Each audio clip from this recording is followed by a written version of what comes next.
que nos concedes de acercarnos a ti a través de la lectura de tu palabra, a través de la comunión que por medio de la oración podemos tener contigo. Gracias por el sacrificio de tu Hijo en la cruz, por el amor que nos has tenido para redimirnos de nuestros pecados. Ayúdanos a entender tu voluntad cuando la leamos en tu Biblia. Permite que podamos vivirla para ser ejemplo a aquellos que no te conocen. Te lo pedimos todo en el amor de tu Hijo, nuestro Salvador. Amén. Amén. Es un misionero, es el que más viajó. Él fue formado por los apóstoles. En el libro de los Hechos lo vemos interactuando con Pedro, lo vemos interactuando con varios de los apóstoles, lo formaron, lo discipularon.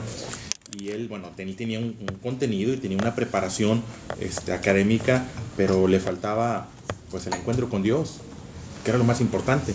Pablo sabía, él conocía la ley, conocía diferentes idiomas, pero le faltaba la experiencia espiritual. Y a veces sin la experiencia espiritual pues nos quedamos a medias. Dice la Biblia que la letra mata y el espíritu vivifica. La sola letra, la sola palabra nos puede volver drásticos. Sí. El conocer la palabra de Dios sin misericordia pues nos puede volver una persona muy severa. Y era lo que le pasaba. Pablo, su oficio era perseguir a los cristianos de la época. Él iba y conseguía y tramitaba cartas para luego ir tras ellos. Por el remolado, ese es el descafeinado. Y sin embargo, yo creo que era un hombre que quería hacer lo bueno, quería hacer lo correcto, y se encontró a Dios, porque el que quiere hacer lo bueno se encuentra con Dios. El que quiere hacer las cosas bien, aunque estuviera por la vereda equivocada, Dios va a enderezar su paso. Si es el caso de este personaje, de Pablo. ¿Si lo dejas entrar? Sí, exactamente. Entonces él de alguna forma tiene un encuentro y empieza un proceso de cambio, de discipulado en los apóstoles, y luego los vemos. Por ejemplo, interactúa con Juan Marcos, interactúa con Pedro, empieza un proceso de formación. En las cartas de Pablo se filtran alguna información de los apóstoles con los que llegó a interactuar, donde se manda saludos. Se dividieron el territorio, ¿no? Bueno, al menos eso, ahora que estuvimos en la peregrinación, como que Santiago es de aquí para acá, mucho de España y de parte de Italia, y Pablo le dio más hacia, incluso hasta Grecia estuvo por allá, ¿verdad? Sí, en alguna oportunidad les construye un tema de los viajes misioneros de Pablo y los alcances, pero más de la mitad de los libros del Nuevo Testamento son de la autoría de Pablo, con cartas de Pablo que quedaron. Y hubo necesidad, dicen que lo encarcelaron, que cuando lo encarcelaron es cuando escribió. Entonces, aún en ese proceso de padecer, pareciera que hay un propósito divino ahí, que dicen que si no lo hubieran encarcelado, él nunca se hubiera sentado a escribir, y no tendríamos hoy los contenidos en los cuales somos formados. Pero sí, es bueno. Gracias. Bien, hay una lectura que me gustaría dejarles una idea, una expresión, y la voy a sustentar en Proverbios capítulo 8, a partir del verso 24. Proverbios capítulo 8 a partir del verso 24.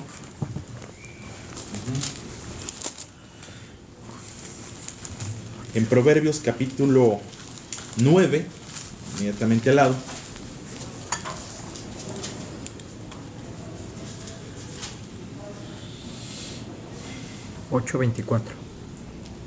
Proverbios a partir del 24. Okay.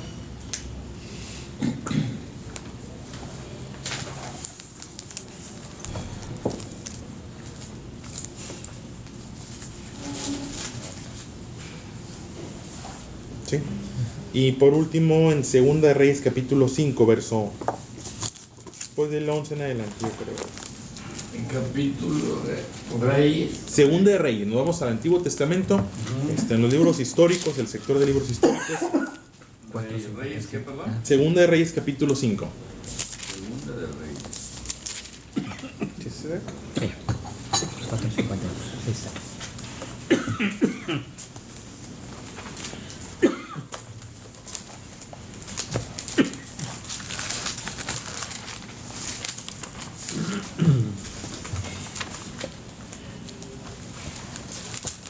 Sí. Segunda de Reyes. Bueno, entonces estamos en Proverbios. Jonathan. Sí. Es en segunda.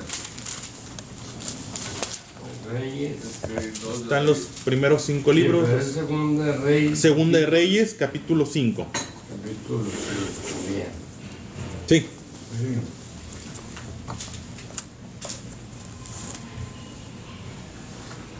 Bien. Hay una expresión que manejan a veces a lo que le llaman teología líquida. Sí. Porque el líquido, cualquier líquido, tiene esa cualidad de que toma la forma del objeto en el que se le deposite.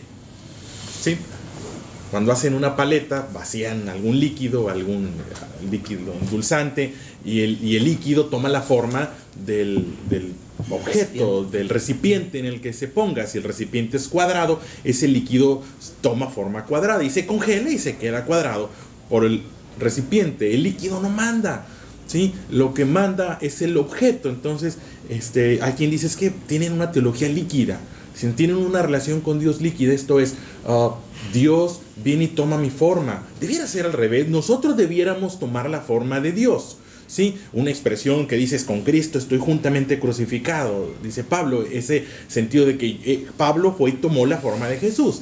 Si Jesús se preocupó de sus discípulos, entonces nosotros debemos de preocuparnos de los que estén a nuestro alrededor, de los que vamos a discipular. Si Jesús se sacrificó por ellos, si Jesús supo lavarle los pies a los discípulos, pues en algún momento nosotros pudiéramos también desarrollar esa capacidad de ser humildes y aprender a lavar pies.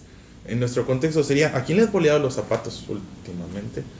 Tal vez en nuestro contexto, ¿de quién estás? O sea, una disposición. Bueno, en esa realidad de la teología vaya, nuestra relación con Dios no debiera ser líquida, no debiera Dios venir a tomar la forma que yo quiero que forme, ¿sí? Dios no debe venir a tomar forma de mí, yo debo tomar la forma de Dios, ¿sí? Yo quiero que partamos de esa idea en cómo tomar la forma de Dios, en cómo debemos nosotros adaptarnos a la propuesta de vida que Dios tiene. Dios tiene una propuesta de vida, ¿sí? Y sí, de pronto es una propuesta que tiene que ver con disciplina, tiene que ver con orden, tiene que ver con hacer las cosas de determinada forma. Y qué tan apegados estamos a esa forma o qué tan despegados pudiéramos estar, pues va a determinar el resultado. Porque en un momento dado, aunque tengamos esa percepción del Dios todopoderoso, el Dios que todo lo puede, esas cualidades de Dios, que son 4, el Dios omnisciente, el Dios omnipotente, el Dios omnipresente y el Dios eterno. Bueno, pero ese Dios omnipotente, ese Dios que todo lo puede, de pronto se ve limitado, aunque nos pueda sonar absurdo. El Dios que todo lo puede está limitado, sí, bajo determinadas circunstancias. Vamos a encontrar en la Biblia cómo dice una expresión de Jesús. Dice que Jesús en algunas regiones, dice, y no hizo muchos milagros ahí, a causa de la incredulidad. Dice, ¿cómo? Espérame. El Jesús que caminó sobre las aguas, que podía someter a los huracanes o las tormentas, que podía hablar con una persona que estaba paralítico y hacerlo que volviera a caminar, se veía limitado. Sí, se ve limitado. ¿Por qué? Porque ante todo, Dios nos respeta. Y Dios nos respeta. Y si nosotros tenemos una forma de creer, pues Dios de pronto respeta nuestra forma de creer, de pronto nos da la verdad y de pronto nos da algún concepto, pero nosotros decidimos si es un Dios líquido o es un Dios que es roca. Una de las descripciones que hace es la roca del firmamento, una roca o algo sólido, algo que tiene una forma y que nosotros nos adaptamos a esa forma, o queremos que sea un Dios líquido, un Dios light que viene, y eso es diferente. Porque en un momento dado, no importa cuánto yo crea algo, si no es verdad, no es verdad. No importa cuánta pasión, no importa cuánto me lo hayan enseñado, no importa cuánto lo haya yo practicado. Es decir, es que desde niño lo hago de esta manera. Es que yo vengo de una familia que siempre sí, pero espérame, si algo no está bien, no está bien. Yo quiero partir de esa idea para que veamos un concepto. En Proverbios capítulo 8, y lo hemos leído muchas veces, habla de la sabiduría y le da cierta personalidad a la sabiduría. Dice el primer verso del capítulo 8, no clama la sabiduría y da su voz la inteligencia.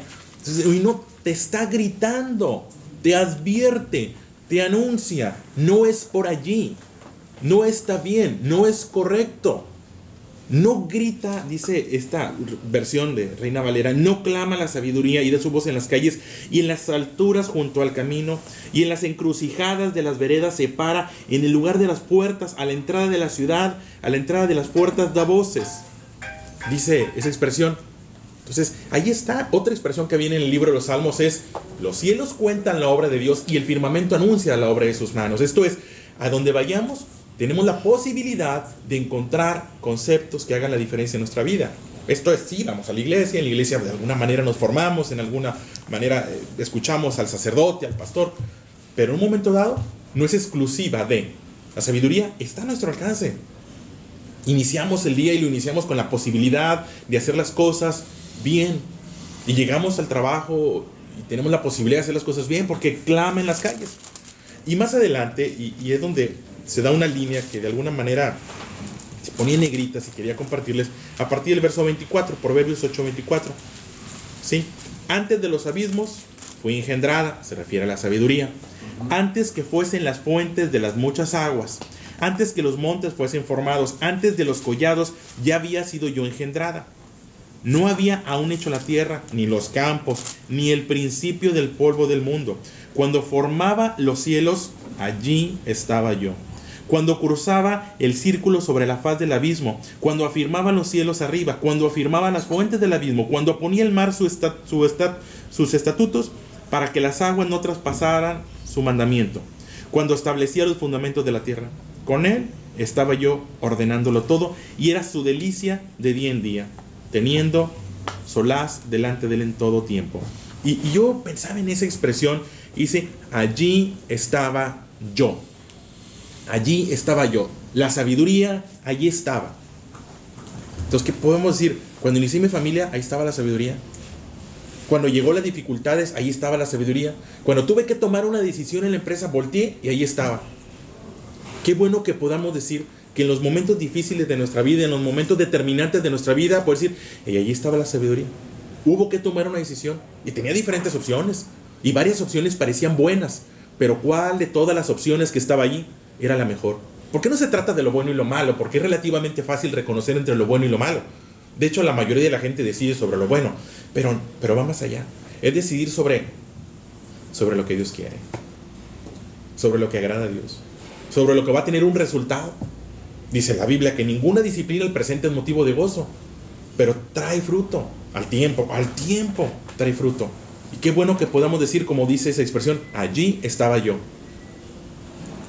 Cuando inicié el lunes en la mañana, sí, allí estaba. Volteé y allí estaba la sabiduría. El asunto es que no solamente se trata que la presencia de la sabiduría esté allí, sino también se trata de que la escuchemos. Porque en un sentido es que Dios siempre va conmigo. No me cabe duda que Dios siempre va contigo. Pero, ¿y lo escuchas?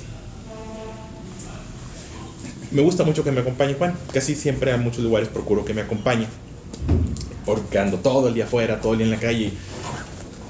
Y Juan tiene algo. Juan me dice: dale por aquí, dale por allá. Y yo, como todas las señoras. Pero dices, y le escuchas. Puedes traer al mejor copiloto, puedes traer al mejor experto, puedes tener al mejor contador contigo, y lo escuchas.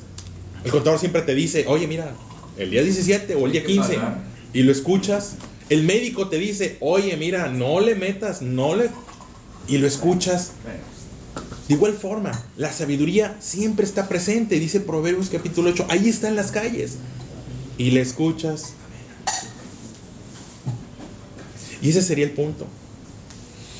Dios está presente en nuestra vida. La palabra de Dios está cercana a nosotros y la escuchamos. Una expresión que leíamos ahorita, Proverbios capítulo 9, dice el verso 10: el temor de Jehová es el principio de la sabiduría. Y esa palabrita que a veces nos pudiera sonar incómoda porque hemos crecido con que los hombres no deben de tener miedo. Bueno, no es miedo, es temor. El temor es la pasión del ánimo que trata de escapar de lo dañino, de lo que nos puede lastimar. El temor es instintivo. El miedo es irracional. Le puedes tener miedo a lo que no existe. Los niños tienen miedo a los fantasmas, miedo a lo que se aparece. Es que eso no existe. Pero el temor es un instinto que nos lleva por el camino correcto para ser librado. Un miedo sería: tengo miedo a las víboras. Aquí no hay víbora. Pero el temor es que cuando esté presente la víbora puedas sacarle la vueltecita y no acercarte. El temor de Jehová, que es el principio de la sabiduría. Entonces, ¿quieres tener sabiduría? Lo primero que debes de tener es temor por Dios, respeto por Dios. Y ese concepto de respeto por Dios es respeto por su palabra, No es solo respetar la imagen que te pudieras haber hecho de Él, no solo respetar a la figura sino respetar su palabra, es el mandamiento. Y allí es donde dice, la sabiduría está a mi lado, porque respeto a Dios, pero no solamente está a mi lado, sino que además le escucho. Y no solamente le escucho, sino que además lo pongo en práctica. Y eso es lo que dice Proverbios capítulo 8, verso 24. Allí estaba yo, mientras estaba construyendo el universo, mientras estaba construyendo el planeta en 6 días, o en 6 millones de años, o en 6,000 millones de años, allí estaba yo. Que puedo decir, bueno, pues tal vez he hecho mucho en mi vida y tal vez no estaba, pero a partir de hoy, o a partir de determinada fecha, allí estaba yo. Y en ese proyecto, en esa empresa, en esa construcción de la familia, allí está. Y el asunto es que tiene que ser bien literal, porque Dios es un Dios de formas. Hoy una historia que quiero platicarles de un general, Naamán, ya se las he platicado, pero de alguna forma vuelve. Segunda de Reyes capítulo 5. Segunda de Reyes capítulo 5 narra cómo un personaje se ve en esa situación de atender o no atender las formas. Segunda de Reyes capítulo 5, a partir del verso 1 dice, Naamán, general del ejército del rey de Siria, que por cierto Siria era un enemigo de la nación, ¿sí? Era varón grande delante de su señor y lo tenía en alta estima porque por medio de él había dado Jehová salvación a Siria. Era este hombre valeroso en extremo, pero leproso. Y de Siria había salido bandas armadas y habían llevado cautivos de la tierra de Israel a una muchacha, la cual servía en la casa de Naamán. Esta dijo a su señora, si rogase mi señor al profeta que está en Samaria, él lo sanará de su lepra. Entre tanto, entrando Naamán a su señor, le relató diciendo, así ha dicho una muchacha que es de la tierra de Israel. Y le dijo el rey de Siria, anda, ve, y yo enviaré cartas al rey de Israel. Salió pues él llevando consigo 10 talentos de plata, 6,000 piezas de oro y 10 mudas de vestidos. Tomó también cartas para el rey de Israel, que decían, así, cuando llegue a ti estas cartas, sabe por ellas que yo envío a ti a mi siervo Naamán, para que lo sanes de su lepra. Luego que el rey de Israel leyó las cartas, rasgó sus vestidos y dijo, ¿soy yo Dios para que mate y dé vida? ¿Para que envíe a mí que sane a un hombre de su lepra? Considerad ahora y ves cómo busca ocasión contra mí. Cuando Eliseo, el varón de Dios, oyó que el rey de Israel había rasgado sus vestidos, envió a decir al rey, ¿por qué has rasgado tus vestidos? Venga ahora a mí y sabrá que hay profeta en Israel. Vino Naamán con sus caballos, con su carro, y separó las puertas de la casa de Eliseo.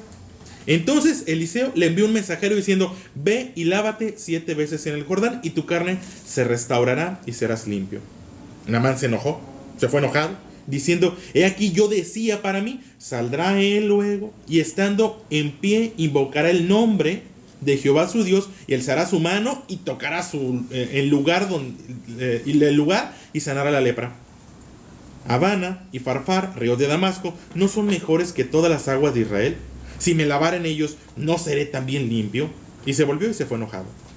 Mas sus criados se le acercaron y le hablaron diciendo, Padre mío, si el profeta te mandara alguna gran cosa, no la harías. Cuanto más diciendo, levántate y serás limpio.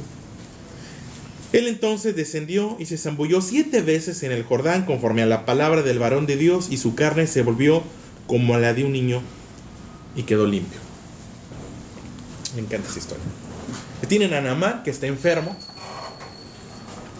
De alguna manera escucha de un personaje que Dios utiliza y que Dios puede sanarlo a través de él, y va y lo busca, pero va con recursos económicos, porque a veces está esa idea que a Dios tenemos que darle o comprarlo. Bueno, pero no era el caso. Y va y finalmente llega a la puerta de Eliseo, de este profeta, y espera, y Eliseo no sale. Y Eliseo solamente le manda a decir con un siervo, ve y lávate 7 veces en el Jordán, que no era un río bonito. Y él se enoja, y él se molesta, porque su paradigma, su forma de creer en Dios, su religión, le dice que debe ser de otra forma. Y no acepta, porque aunque suene extraño, era una religión diferente. Digo, tratando de contextualizarlo, era una religión diferente. ¿Cómo que en el río Jordán? ¿Y cómo que 7 veces? ¿Por qué no 6? ¿Por qué no 8? ¿Por qué no 1? Estaba la sabiduría al lado de él. Llegó un concepto de sabiduría, llegó una palabra de Dios a su vida. Ve y lávate 7 veces en el Jordán. Y él se enoja, Porque de pronto nos podemos enojar cuando escuchamos la palabra de Dios. Porque llega la palabra de Dios y la palabra de Dios dice la Biblia que es espada de dos filos y nos penetra. Y nos confronta. Y nos dice. Y nos corrige. Y como Naamán nos podemos molestar. Es que yo siempre he creído. Dice Naamán, es que yo pensé que el siervo de Dios iba a salir, iba a levantar las manos, iba a tocar. Aquí tengo lepra, aquí me tenía que tocar. El siervo de Dios tiene que hacer esto. Dios tiene que hacer esto. Ah, teología líquida. Si Dios viene a tomar tu forma, tú no vas a tomar la forma de Dios. Dios viene a tomar la forma que tú quieres. Es lo mismo. Y entonces estaba dispuesto a regresarse, estaba dispuesto a quedarse con su lepra, como también de pronto nosotros estamos dispuestos a quedarnos con algún concepto que nos lastima, o lastima a alguien cercano a nosotros. Estamos dispuestos a no sacrificar, a no ser disciplinados. Y se iba, estaba dispuesto. ¿Qué fue hubiera sido? Digo, no ocurrió porque hubiera sido que él se regresara con toda su riqueza que no le servía, porque la riqueza no te sirve cuando no eres sano. La riqueza no te sirve cuando no estás contento, no estás satisfecho, no estás feliz. Y si hubiera regresado. Pero en el camino vuelve la sabiduría una vez más, y la sabiduría ahora viene no de otro de sus servidores. Fíjense, primero vino de una asistente, de una mucama, que alguien que trabajaba. Oye, allá en Israel hay un personaje que es siervo de Dios. No vino de un gran sabio, vino de alguien del pueblo. Y después cuando llega a la casa de Eliseo, no sale Eliseo. Yo esperaba que viniera el sacerdote, pero no, me mandó al sacristán, o me mandó al, ¿cómo se llaman los niños? Al monaguillo, me mandó el monaguillo. No, ¿cómo que el monaguillo? No, tiene que venir el sacerdote en persona, o el obispo, tiene que venir. Mandó el monaguillo, ¿no? Y te molestan, ¿no? O mandó a su asistente, o uno mismo de los que él estaba ahí, ¿no? Y luego después, cuando ya se iba, otra vez de su siervo le dice, oye, pero si no te está pidiendo nada difícil, hombre. No te gusta lo que te está pidiendo, pero no es algo difícil. Porque lo que Dios nos pide no es difícil. La Biblia dice que el mandamiento que Dios nos da no es difícil. Tal vez no estamos ejercitados en él, pero no es difícil. Tal vez no nos gusta, pero no es difícil. Y una vez más llega la sabiduría. Dice, la sabiduría clama en las calles, dice Proverbio 8. Da su voz. Y una vez más dice, espérame, no te está pidiendo algo difícil. Pero es que los ríos de Damasco son más bonitos. Sí, pero no te está pidiendo algo difícil. Pero es que esta iglesia es más bonita. Sí, pero no te está pidiendo algo difícil. Si Dios dice ahí, es allí. ¿Saben que los médicos tienen algo? Cuando tú vas con un médico, el médico te dice, yo opero en Muguerza. O yo opero en Santander. Y vas a donde él diga. ¿Por qué? Pues no es que uno sea mejor que otro. Tal vez es porque ahí está su gente de confianza. Tal vez es porque ahí tiene un equipo de trabajo. Tal vez porque él ya conoce, está ahí, porque él se siente a gusto. O a lo mejor porque le dan comisión. También. Pero no le dices que no. De pronto lo que él diga, ¿no? Vas con un abogado también. El abogado dice, en mi oficina, en tal café. ¿Dónde? Porque ahí dijo él, ¿no? Y te adaptas, perdón. ¿Por qué con Dios no lo haremos así? ¿Por qué con Dios decimos, no, la sanidad tiene, o Él tiene que, Dios tiene, porque escucho, es que Dios tiene que, hombre, Dios no tiene que nada. Somos nosotros los que tenemos que. En este caso no sería por orgullo. Pues, orgullo. Yo soy un rey y pues un general importante, orgullo, vanidad, desconfianza, una forma de creer. Él dice, es que en el verso 11 dice, y Naamán se fue enojado. Enfermo y enojado, mala combinación. Diciendo, he aquí yo decía para mí, saldrá él luego, y estando en pie, invocará el nombre de su Dios, Jehová, y alzará su mano, y tocará el lugar, y sanará. ¿Y cuántas veces decimos, he aquí yo decía, yo creía, yo pensaba? Pero dice la Biblia que Dios viene y desafía a los doctos. Dios desafía tu manera de creer. En el Nuevo Testamento narra una historia de cómo llega un ciego y el ciego se acerca y Jesús dice que escupió, hizo lodo y lo puso en sus ojos. Oye, perdóname, qué marrano. ¿Lo aceptarías? No. Lo bueno es que estaba ciego, tal vez si hubiera medio visto no aceptaba, te hubiera sacudido, ¿no? ¿Qué estás haciendo? ¿Sabes qué? Dios es soberano. Y si Dios quiere hacer algo, debiéramos permitirlo. Aunque sea diferente, aunque no es algo a lo que estemos acostumbrados. Porque no vamos a tener una relación con Dios líquida. Yo voy a tomar la forma de Dios, no Dios va a tomar mi forma.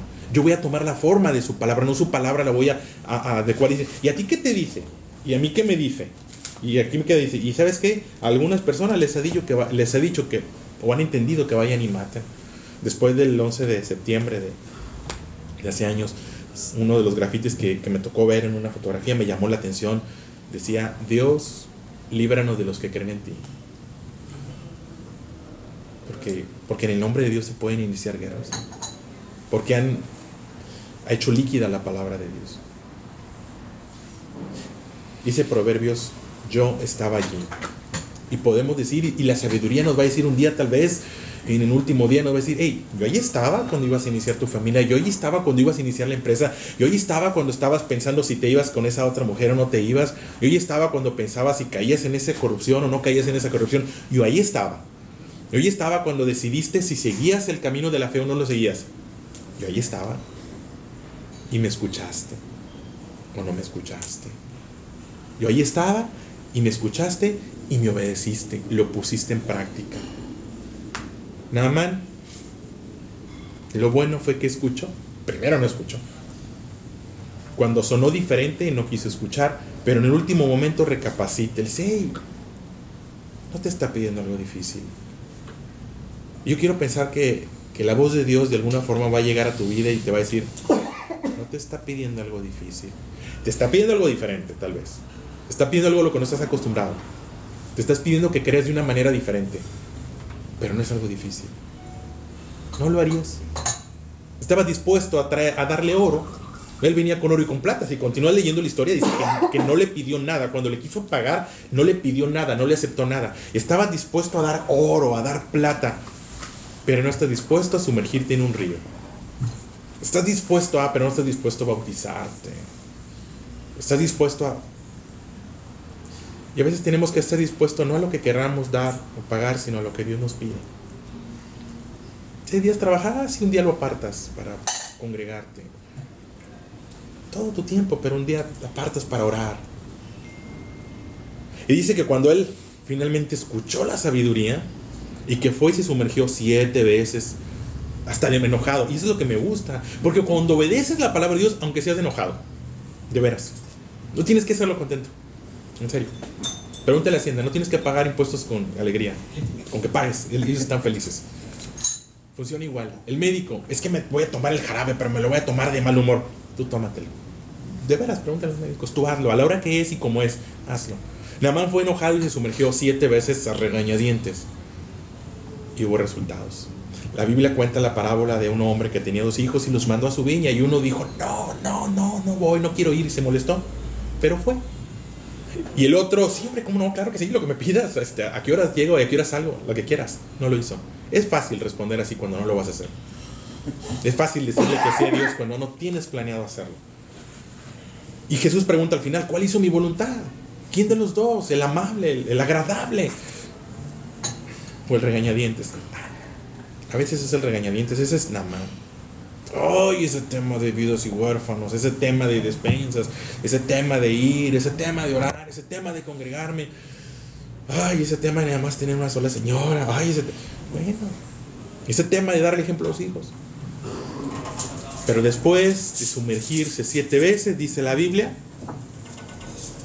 que su piel, su carne, se volvió como la carne de un niño y quedó limpio. Fue sano. Se solucionó su dificultad. Siempre que atendamos puntualmente la palabra de Dios, se habrá de solucionar nuestra dificultad en algún momento. Siempre. Entonces, ¿qué les digo? Dice la sabiduría, ahí estoy. Ahí estoy. ¿Veas? Ahí está. Siempre va a estar ahí. Ahora, quede de nosotros el siempre escucharla. Y luego, el siempre atenderla. Tal cual. ¿Es diferente? Sí. Es raro. A veces. No estoy acostumbrado. Lo entiendo. No fue como me enseñaron mis padres, tal vez tus papás. No es que estuvieran mal, es que en su momento era lo que era necesario hacer. Hoy tal vez es diferente. Naamán tuvo que incluso, aunque suene raro y perdón por incidir en esto, pero era su religión, su manera de creer en Dios la tuvo que modificar. Si fuera necesario aún modificar nuestra manera de creer en Dios para obedecerlo, tal vez. No es una relación líquida con Dios. Él es la roca firme, es la roca eterna. Y nosotros tomamos su forma. Se los dejo a su consideración.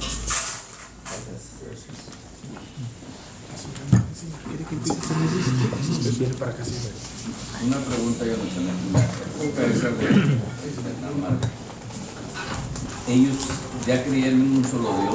¿Quién? Sí. ¿Quién? Naamán, por ejemplo. Sí, Naamán, aunque eran sirios, aunque era el pueblo enemigo, de alguna forma habían sido librados a través de Jehová y le dan reconocimiento a Dios. Siempre ha habido una cultura monoteístas y politeístas, siempre ha habido, aún dentro de Israel, que eran oficialmente monoteístas, en la práctica el pueblo, algunos tenían diferentes dioses. Entonces cuando se bajó, ¿qué hizo Aarón? Cuando Sí, estaba el hermano de Moisés, que era el sacerdote principal, hizo un ídolo. Cuando se desesperaron porque Moisés se tardaba. Entonces, Era hermano de Moisés. Era hermano de Moisés y era el sacerdote principal. Entonces, en una desaparecida que hacía Moisés, o sea, Moisés sube al monte a hablar con Dios, a construir lo que llamamos los 10 mandamientos, y Aarón le da por hacer un becerro de oro. Y cuando baja Moisés, el pueblo le pidió. El pueblo le pide y él, obediente, obediente al pueblo. Y se enojó tanto que Moisés se quebró las tablas.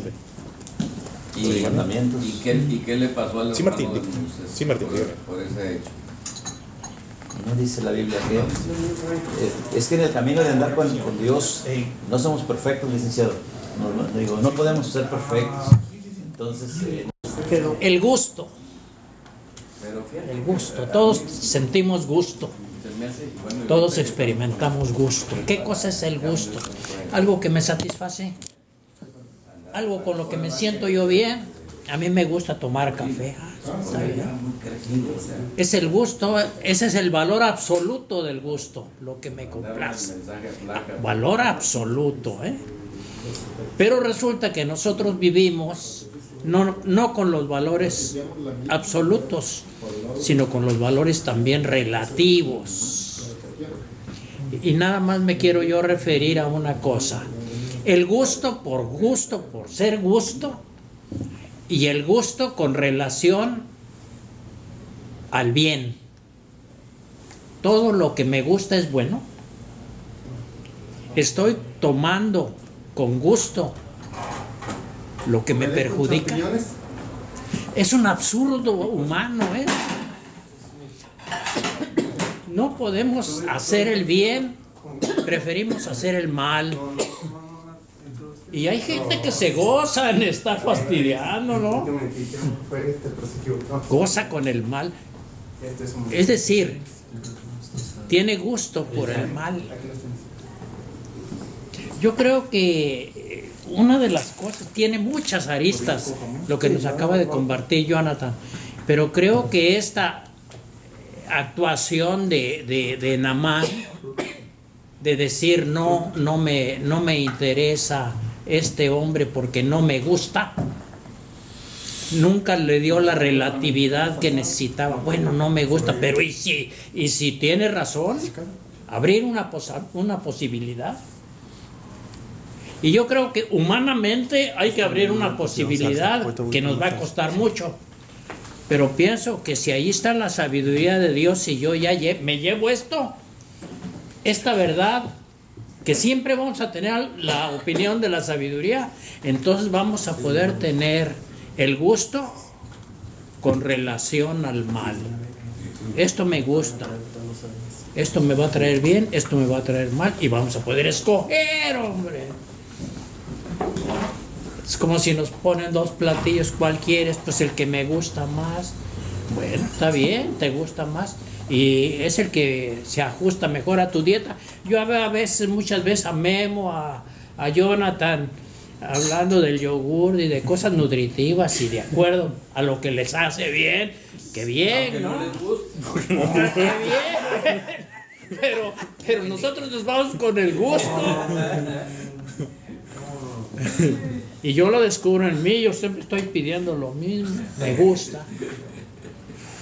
Yo, licenciado, nos dirige Y en- voy a revisar bien esto, porque esto no sé si me convenga. Si me convenga, ¿verdad? A lo mejor estoy viviendo de mi gusto. Y decir, dale gusto al gusto. Fuera de la casa y podemos comer. Sí, Ahí en la casa. vamos a dar gracias por los alimentos. Señor, y la paciencia. En este momento queremos agradecer, Señor, que escucha nuestras oraciones y lo que ha ocurrido en la vida de la suegra del licenciado Gámez. Gracias, Señor, porque hoy tenemos testimonio de que hay sanidad. Tu palabra dice que la oración de fe sanará al enfermo, Señor, y agradecemos por esto, Señor. También pedimos por Guillermo, Señor, por su empresa, que de alguna forma le des gracias, Señor, y haya responsabilidad de las empresas, Señor, que hoy tienen compromisos con él, Señor. Pedimos que intervengas en esta situación. Pedimos también por la vida del ingeniero Leonel, Señor, en este proyecto que se está construyendo, que tú le des sabiduría, le des palabra oportuna, Señor, y sobre todas las cosas, Señor, le des tu paz. Que él pueda estar confiado, Señor, que todo es para bien, que todo resultado, Señor, es favorable si tú intervienes, Señor, y que podamos tener esa convicción y él pueda tener esa convicción. Guárdalo y líbralo de todo mal. Sea guardada su familia, Señor, sea guardada su patrimonio, Señor. Lo pedimos en el nombre de tu Hijo. De igual forma, Señor, pedimos por las empresas y las familias aquí representadas, que también sean libradas de todo mal. Que, como dice tu palabra, tu ángel acampe alrededor, Señor, y nos defienda. En el nombre de tu Hijo Jesús pedimos todo esto. Amén. Amén. Amén.